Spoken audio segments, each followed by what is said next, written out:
Pada zaman dahulu kala, dalam melakukan perjalanannya ke kota Yeriko, Yesus dan murid-muridnya melintasi jalan yang penuh dengan debu. Tetapi, di pinggiran jalan tersebut terlihat ada seseorang yang sedang duduk. Orang tersebut terlihat sedang mengemis-ngemis, tetapi dia tidak bisa melihat. Orang tersebut buta. Kenapa ada banyak orang lewat di situ? Sedang apa itu? Oh, itu ada Yesus, orang dari Nazaret, dan murid-muridnya sedang lewat. Sepertinya mereka lagi di tengah perjalanan ke kota Yeriko. Ketika orang buta tersebut mendengar nama Yesus, ia langsung segera berteriak, Yesus, anak Daud, kasihlah aku yang tak mampu melakukan hal apapun ini. Hush, diamlah kau dan berhenti berteriak. Mendengar teriakan panggilan itu, Yesus pun berhenti melangkah dan meminta untuk dibawakan orang buta tersebut kepadanya. Engkau yang berteriak tadi, apa yang kau hendaki dari aku? Katakanlah supaya aku dapat berbuat bagimu. Tuhan, tolong beri penglihatan agar aku dapat melihat kembali.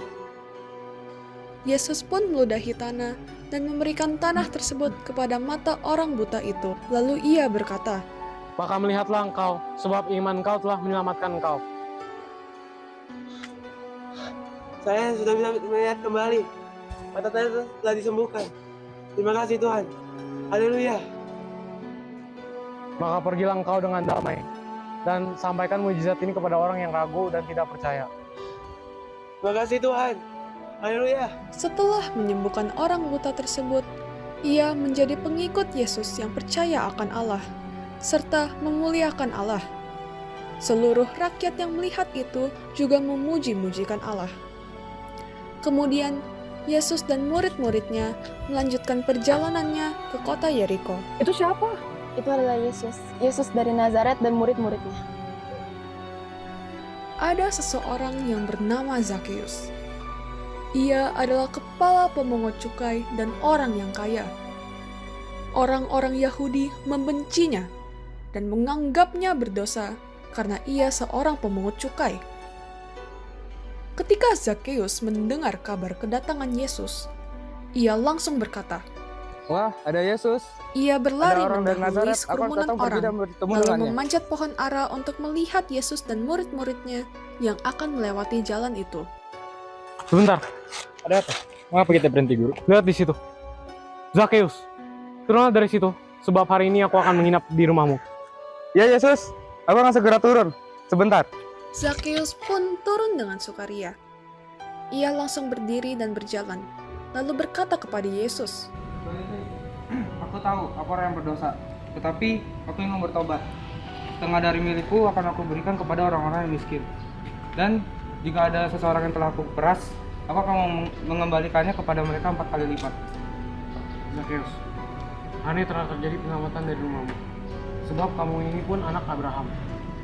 Sebab orang manusia akan selalu mencari dan datang untuk menyelamatkan yang hilang.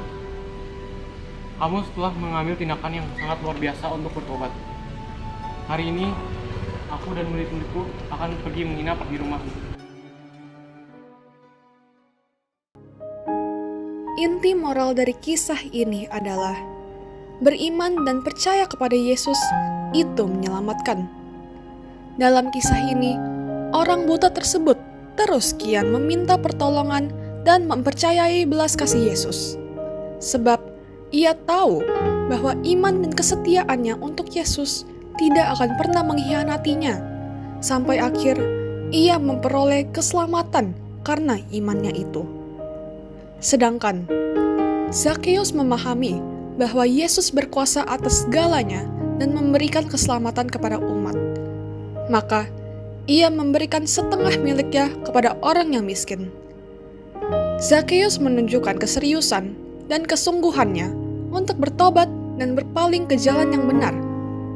Ia menandakan bahwa harta dunia hanya sementara, sedangkan beriman kepada Tuhan adalah hal yang paling utama. Kisah ini menunjukkan bahwa kepercayaan Zakheus telah membawanya pada keselamatan, sama dengan iman orang buta telah memberikannya kesembuhan. Maka, atas dasar keteguhan iman dan kepercayaanlah yang memampukan kita untuk mengatasi segala persoalan hidup dalam bentuk apapun.